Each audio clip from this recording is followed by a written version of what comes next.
சுதந்திர தின கொண்டாட்டத்தையொட்டி தலைநகர் டெல்லியில் உள்ள முக்கிய இடங்களுக்கு உச்சகட்ட பாதுகாப்பு போடப்பட்டுள்ளது.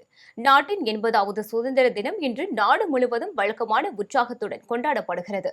டெல்லி செங்கோட்டையில் இன்று காலை நடைபெறும் நிகழ்ச்சியில் பிரதமர் மோடி தேசிய கொடியை ஏற்றி வைத்து உரையாற்றுகிறார். இந்த ஆண்டு முதல் முறையாக செங்கோட்டையில் வந்தே மாதரம் பாடல் பாடப்பட உள்ளது. விழாவையொட்டி முப்படை வீரர்கள், துணை ராணுவ படை, டெல்லி காவல்துறை உள்பட பாதுகாப்பு படை வீரர்களின் கண்கவர் அணிவகுப்பு நடைபெறுகிறது. சுதந்திர தின விழாவில் 5000 சிறப்பு விருந்தினர்கள் கலந்து கொள்கின்றனர். இந்நிலையில் டெல்லி உயர் நீதிமன்றம், இந்திரா காந்தி சர்வதேச விமான நிலையம் மற்றும் பிரதமர் மோடி கொடியேற்ற உள்ள செங்கோட்டை உள்ளிட்ட முக்கிய இடங்களை குறிவைத்து வெடிகுண்டு மிரட்டல் குறித்த மின்னஞ்சல்கள் வந்ததை அடுத்து டெல்லி முழுவதும் பாதுகாப்பு பலப்படுத்தப்பட்டுள்ளது.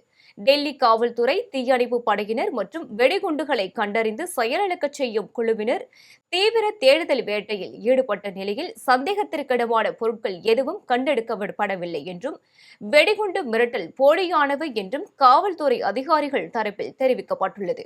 காவல்துறை, துணை ராணுவ படைகள் குவிக்கப்பட்டு டெல்லிக்குள் நுழையும் வாகனங்கள் சோதனைக்கு பின்னரே அனுமதிக்கப்படுகின்றன.